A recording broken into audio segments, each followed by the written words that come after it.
I'm Effie, this is What Effie Reads, and today is my dad's birthday, so in this video I thought I would read some of the books that he's recommended to me.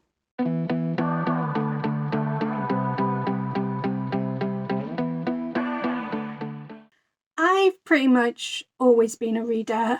I can't really think of a time when I wasn't pretty obsessed with books. As you can see, I've got a massive home library now, which I love to pieces.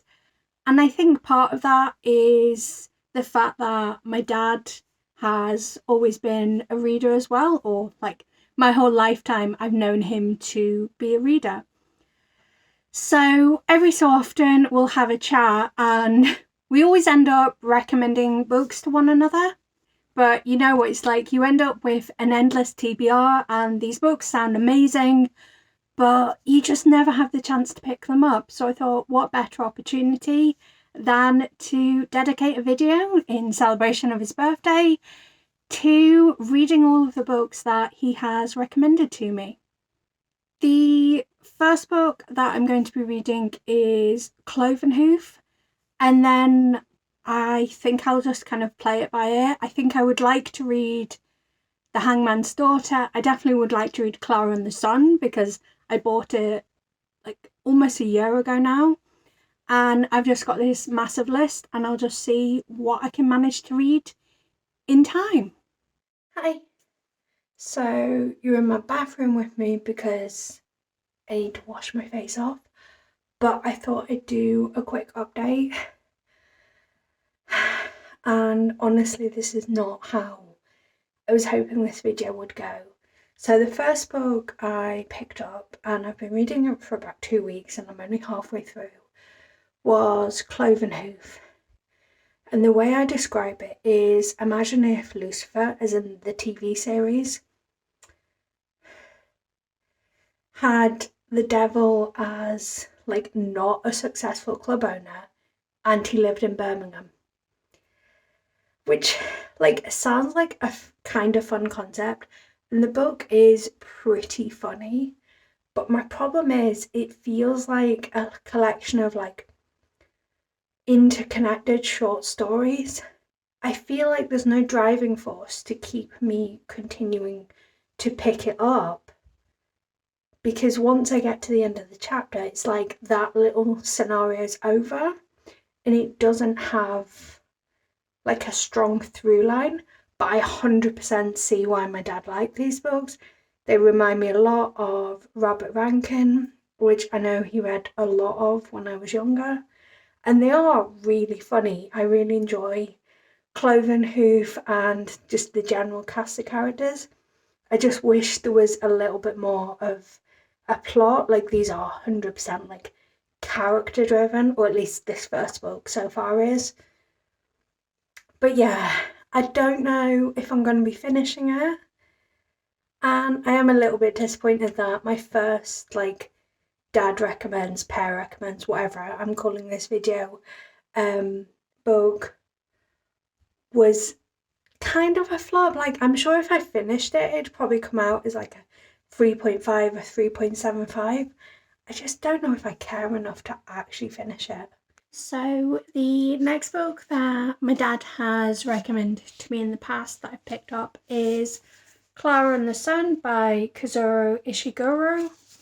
This copy I actually explicitly picked up when I was down in Newcastle last year because I remembered my dad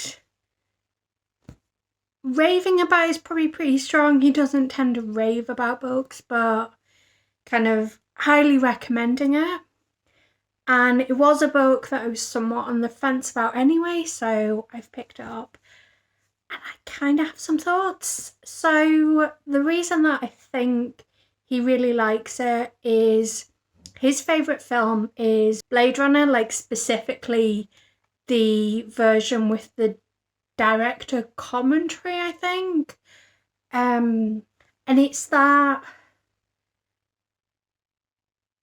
element of what makes someone human and the Turing test and all of that I think he really likes about it.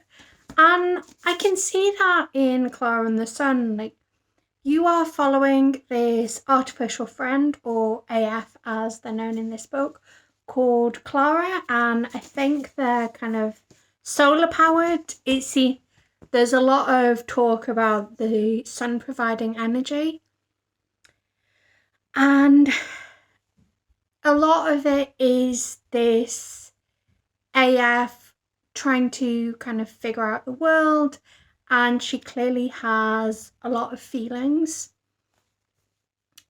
I think this book is written so smartly.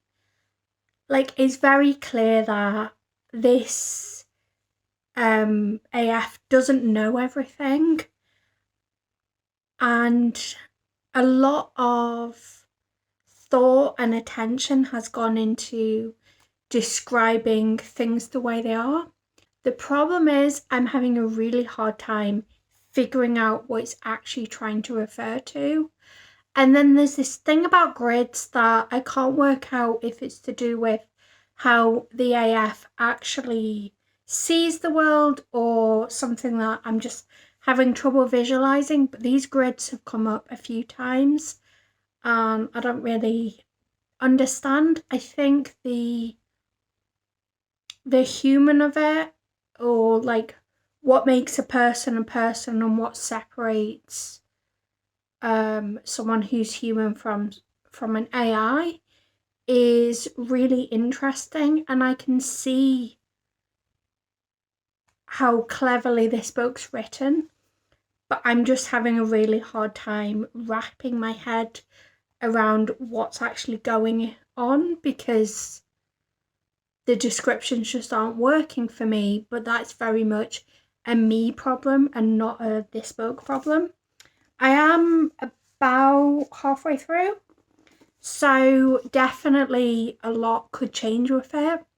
I'm quite disappointed that I'm not loving it as much as I thought I would, especially because so far I've had one DNF of a book my dad recommended. Although, to be fair, like, it wasn't a DNF because I hated it, it was just a DNF because I didn't care. And now I'm having a book that I'm not loving. Like, I think it could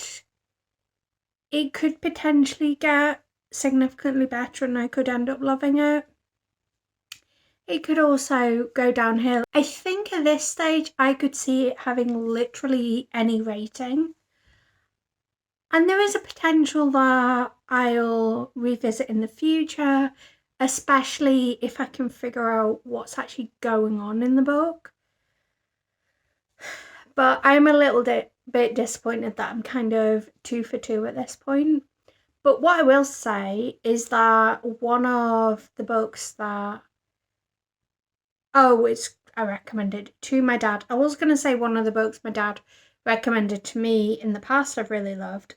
And that's the Scythe series, but actually I recommended it to him.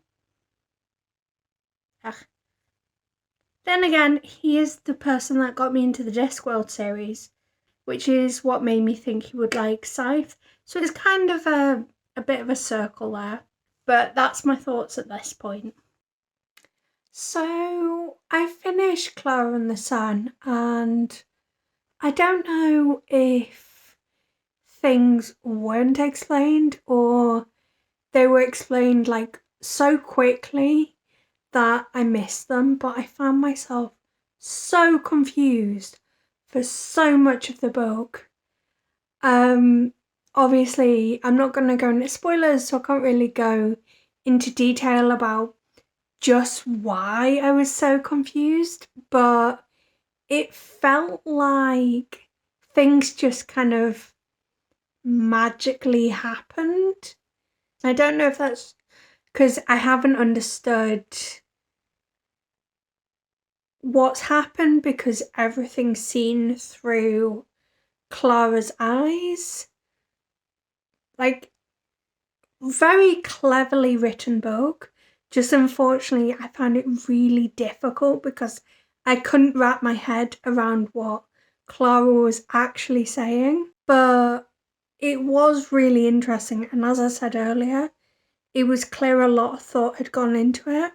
I feel like if I were to read up on this book and like figure out what all these different things that I didn't understand actually meant and understood the plot points, I'd be able to go back and enjoy the book a lot more on a reread. But my overarching feeling is just confusion. And now I'm not sure what book I'm going to move on to next. I have got a couple more that I'm contemplating, but I guess we'll see.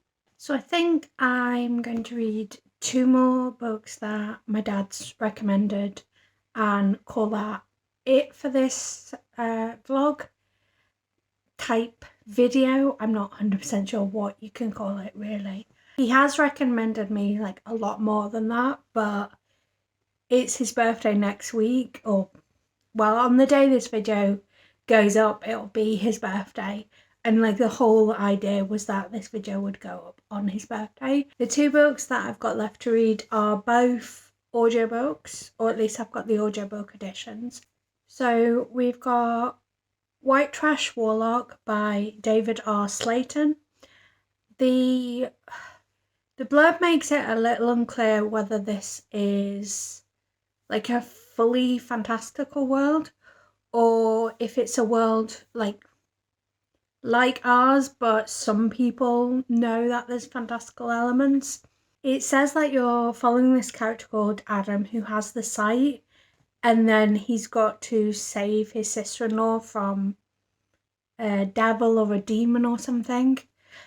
It's giving me kind of supernatural vibes, not that I've watched many episodes, but that's the kind of vibes I'm getting for it. And I know that my dad has read it recently and really recommended it. And then the second book I've got is The Hangman's Daughter by Oliver Perch, and I'm really intrigued. The blurb makes it sound so interesting.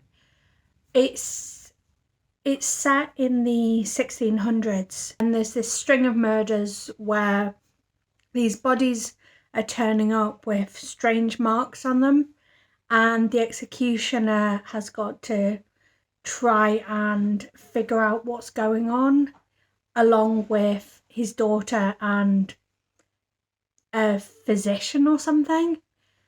But it sounds really interesting, so I'm very excited to pick that up. But because I am listening to them as audiobooks and I'll be listening to them at work, I won't be able to have many updates as I'm reading them, but I will try and kind of make notes when I remember, and I guess probably the next time you see me I will have finished at least one of these audiobooks. So I managed to listen to the 2 audiobooks that I set out to listen to. They were The Hangman's Daughter and White Trash Warlock, but I ended up having a bit of extra time, so I decided to pick up The Keeper Chronicles by J.A. Andrews as well. The first of these books that I picked up was White Trash Warlock, and my immediate impression was that it really surprised me. I don't know what I was expecting going into it. I think the name made me think it was going to be, well, trashy, but it actually was a lot more like your fairly standard urban fantasy. You're following this guy who has the sight, and he can see all these kind of magical creatures. And then he gets a call from his brother saying that his sister-in-law has been possessed by a demon, and he feels obligated to go and help even though his family's kind of completely rejected him. I found the world overall to be really intriguing, and the fact that it's a kind of tarot-based magic system, like Adam has to adopt various different tarot poses for part of the way that his magic works. There's lots of different magic creatures that all have different characteristics. And I don't know why it surprised me that this book had a gay protagonist, but it did, and I absolutely loved it. I found the relationship between our protagonist and the love interest to be so sweet, and it's always nice to have bisexual representation, which is what the love interest is in a book. I think my favourite quote from the book is probably, "Liking you is magic. What's more magic than a first kiss?" I was like, oh, swoon, that's so sweet. I ended up really enjoying where the story went, and immediately I want to pick up the next book in the series, although I am going to hold off until next month because I'm participating in a readathon where you get extra points for queer books. I also went on NatGalley and immediately requested an arc of the third book, so I'll be reading books 2 and 3 in pretty quick succession, which I think is a very fair yardstick of how much I enjoyed a book that I immediately want to read the rest in the series. The other audiobook that I'd set out to listen to was The Hangman's Daughter by Oliver Perch. I think that the audiobook possibly didn't give me the best experience of this story. Because this book is translated from German, and obviously the characters have German names, I found it very difficult to keep track of which characters were which. I found that a lot of the names were quite similar and they'd get confused in my mind. I also found that for whatever reason, my mind kept drifting when I was listening to this audiobook, which doesn't often happen because I kind of know when audiobooks work for me and when they don't. I did find the whole murder mystery very intriguing, as we're trying to find out who's responsible for these murders, whilst we've got this background of this midwife essentially being put on trial as a witch. I thought it was very atmospheric and it included a lot of really intriguing elements. I also had no idea about the fact that the hangman was a hereditary position and they were vilified. So it all added up to what was a very interesting lesson. I'm not sure if I will continue the series, as I'm not sure what more there is to be told of the story. Potentially, and I definitely want to pick up more from the author, as I've seen that he's got a book based on Faust, which seems really intriguing and possibly a little bit more aligned with my interests. There was one particular element of the book that had me really intrigued, and I had to know, I was desperate to know how it was going to play out, because there's this character described as having a skeletal hand, and I needed to know because there was nothing in the book to imply there was anything supernatural. So I was racking my brain trying to figure out how this person could have a skeletal hand in a real world story. I think, apart from the fact that the audiobook didn't lend itself to the best experience of the story, my biggest issue was the fact that you had this character called Sophie who throughout the story seemed really strong and independent, and she seemed to not need anyone's help. And then at the end of this, towards the end, she had this massive shift in her character and she became a wet blanket, and it didn't make sense to me how you had this character that was so strong throughout and immediately just kind of broke down. There were some great quotes in this book as well, my favourite probably being, "Leave the torturing to me, you fop." And the final bonus book that I read was The Keeper Chronicles by J.A. Andrews. It is a trilogy of stories in one book. I'm not sure what the individual titles are, but generally you kind of buy it or purchase it or borrow it as a single self-contained book, even though it is actually a trilogy. And I'm so glad that I picked this up. This was a bonus book for this video, and it ended up being my favourite one of the video. It is an epic fantasy where you're following these characters called Keepers who are able to wield magic. But part of their role is also as keepers of the stories in their world. I will say that the world that they're in is your traditional fantasy that's based on Britain. Like, the dwarves are Irish, the Roven are Scottish, and then like the other characters are English. I don't think there was any Welsh, although maybe the elves are Welsh. But it was definitely one of those fantasies that immediately sucked you in and you just enjoyed being along for the journey. It is the kind of fantasy where there's a lot of walking, there's a lot of moving, but there always seemed to be action going on.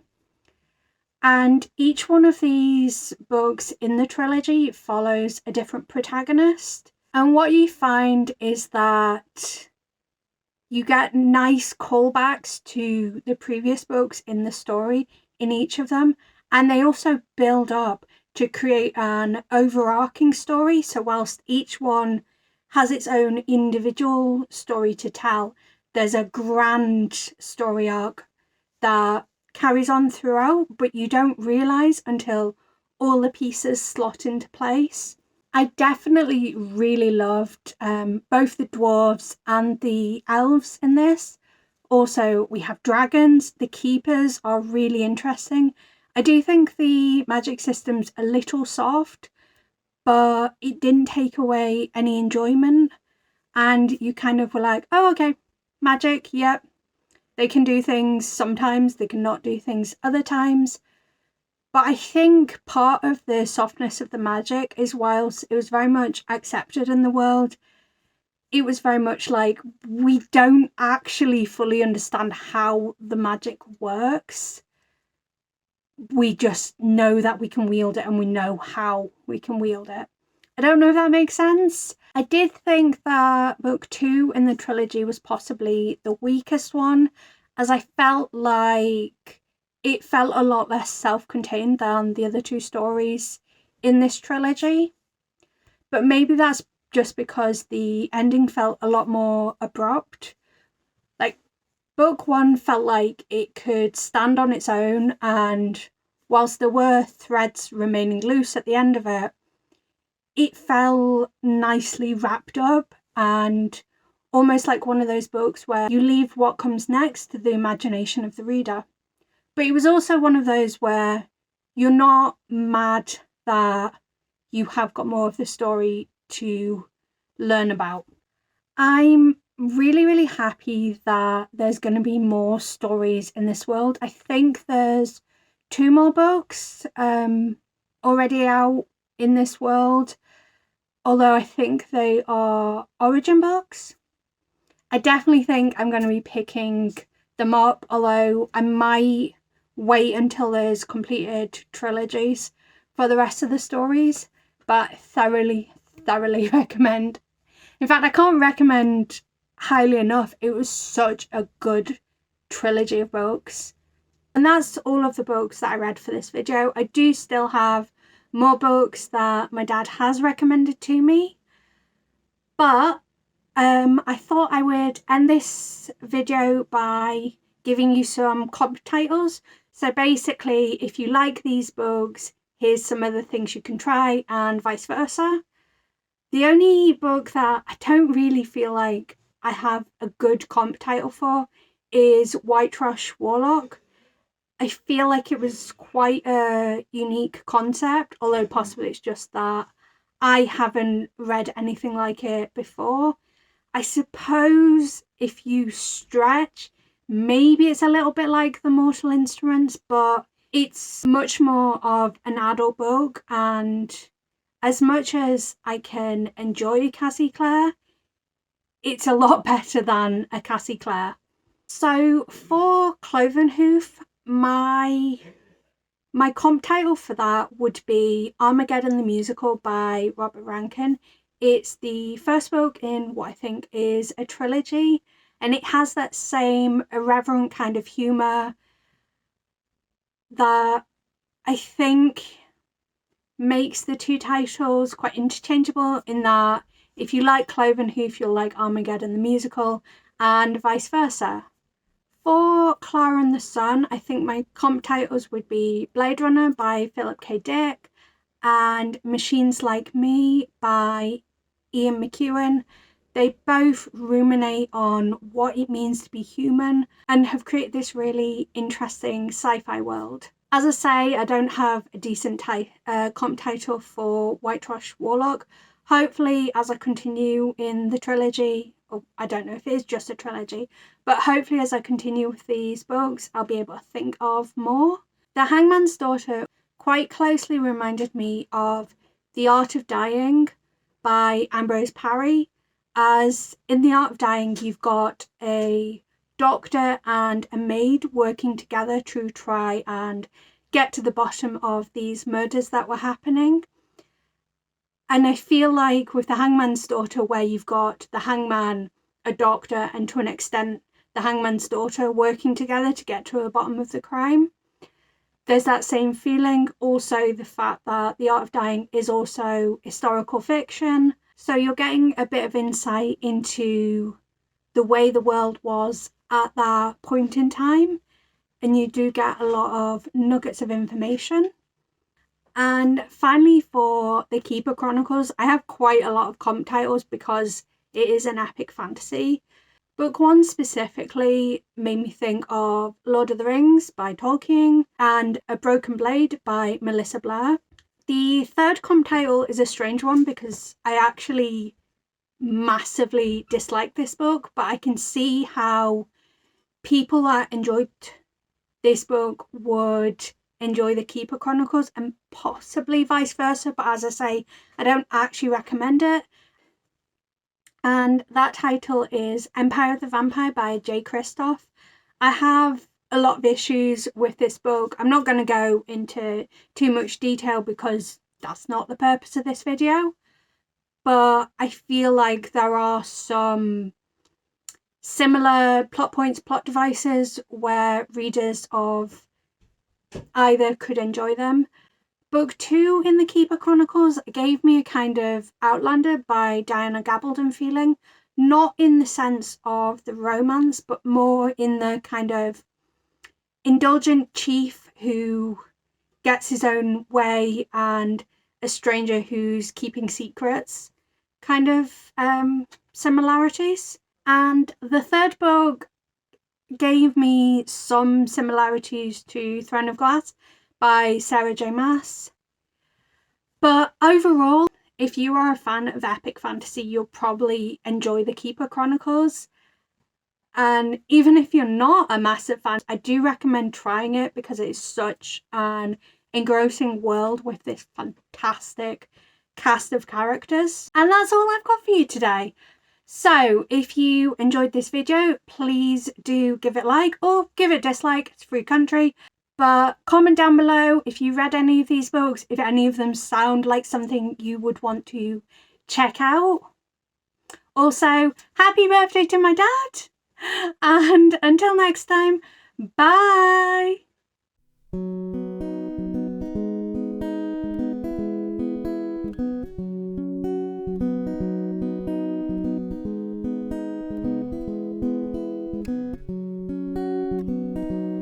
There's a place